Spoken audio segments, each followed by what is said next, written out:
So for today's video mga par, sumuad to ta sa tong talabahan mga par no. So na mga par, makita ninyo daghang kog kawayan dala mga par. So ato nang i-coral diha mga par. So kinahanglan natong koralon kay sudlon mang laing manginasay mga par no. Pero okay ra to mga par basta di lang nila abusaran mga par no. So muna mga par. So mo na tong talabahan mga par no. Ato nang atuna karon mga par no. So magdahik ta diha karon mga par. So bali na ako mga kauban nga talaba farmer diha mga par. Ang uban na diha. So nagyapon niya speakers mga par kana mga par. So mga par. So let's go. Karon mga par, naa na ta diri sa atong talabahan dapit no. So tong mga kawayan diha ganina, diha ako nang gikoral dire na siya no. Para usapon natin siya technique sa para sa pangsimilya natong talaban. So kana sama na mga par no. Kana. Kana. Kung makita ninyo na siya, kana siya. Kung makita niyo na siya, giturukan siya og talaba. So na no. So pwede na to na siya kwaon og atong ibalhin diya sa atong mga gikoral dapit diya sa tunga. So ato nang kwaon siya dayon nato siyang itanom diya dapit. So mao na. So napoy ubang technique mga par na gibuhat na ako mga par. So pakita na ko na sa inyo nya mga par no. So naay mga nilipak nga kawayan na akong gipangbutsok diya mga par.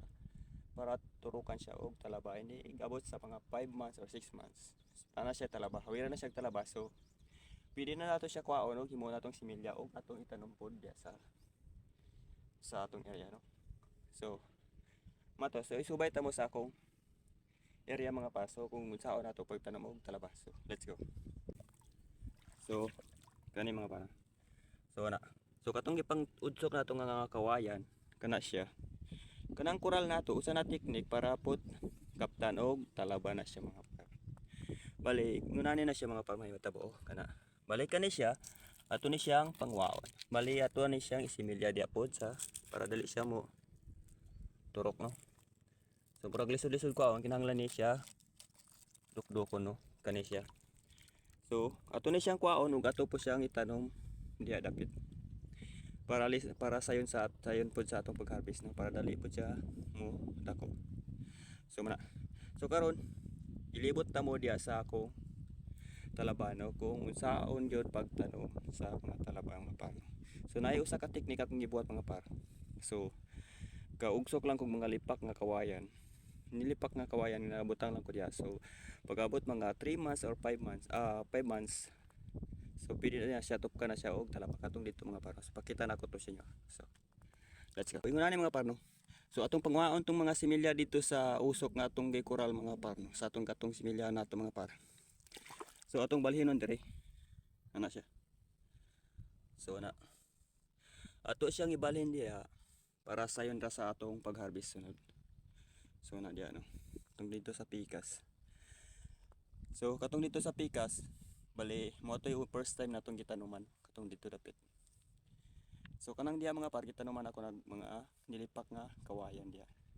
So muna resulta niya mga par kanang diya mga par. So ato nang natawon karon. So tala. So mao ni siya mga par. Mao ni resulta sa mao ni katong mga kanang una na mga par. Kanang mga nilipak nga kawayan atong ipang-ugsok diya. So nigabot sa 5 ka bulan mga par ni 5 months or 4 months. So muna ni na siya. Bali turukan na siya og talaba. So ana. Oh. Di ba? Nana siya mga dagko mga par. So kani. Kani nga similya, kani similya man ni. Ato ni siyang pangwaon og atong itanom dito sa gipakita nako sa inyo ganina no. So kani siya. Bali kaning mga dagko po dani. Atong kwaon ni kay ato po ni baligya siya no. Sama ni ma. Kani.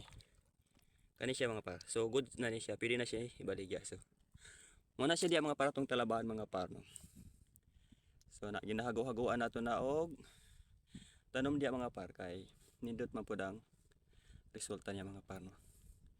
So nandiya medyo kapoy lang kasi layo kayo ni dito sa suba mga par no. Magdahik pa ka diya no. Magdahik pa maong sipag lang mga par. So pag may sipag may tiyaga, may nilaga mga par sa anak sila mga par. So muna diya mga par, muna atong talabahan ko to mga par. Mga koral diya mga. So diya. Kanang diya muna yung una natong gitanuman. So kaning dire mao ni atong gitanuman og mga nilipak nga kawayan so karon na siya mga talaba. So pwede na ni mag-harvest ng uban ang uban. Pwede po nato pangwaon og transfer nato dito. Okay. So muna siya. So kung karon medyo na lalong tubig, gamay pang hunas karon og dagkong tubig ni siya mga par. So dito ko to mga pano. Layo kaya niya ang pasel ani mga par no. So dito pa kana mahubsan na tanan diya. So ayan mga par. So ngayon, ganito lang po yan itatanim. So madali lang po yan tanim. Lagay mo lang po yan ganyan.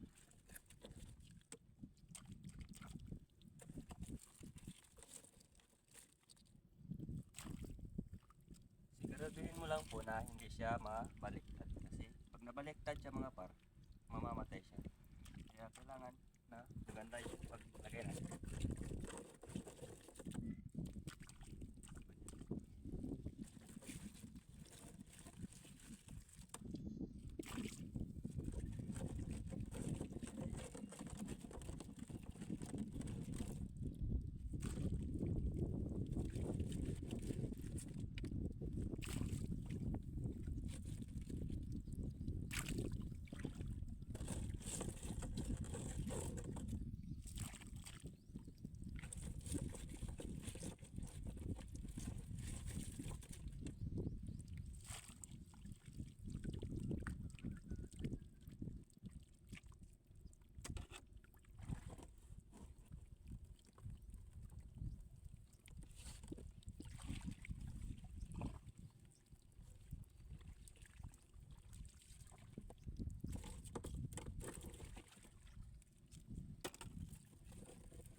Ganyan lang po kadali itanim yung talaba mga pano. So una, yung gagawin niyo po, yung itinuturo ko kanina, yung ano ng kawayan mga par, yung lipak ng kawayan.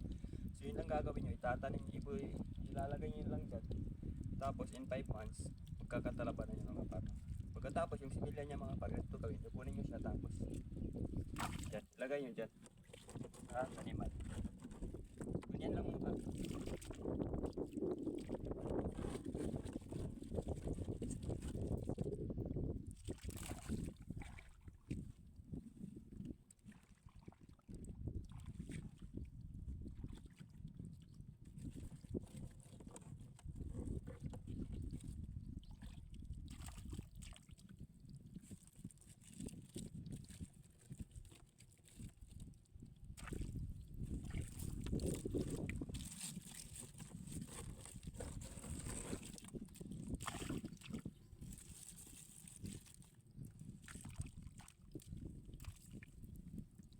So ayan mga par, so ngayon po kung nagustuhan niyo po yung video natin, paki-like and share na lang din po. At saka huwag kalimutan pa ipindot niyo pa yung follow button para po maging update po kayo sa susunod na video po natin. At saka pa-subscribe na lang din po mga par. Malaking tulong na din po yan sa akin. Katulad ko na isang farmer ako na par. So ayan lang po, marami pong salamat.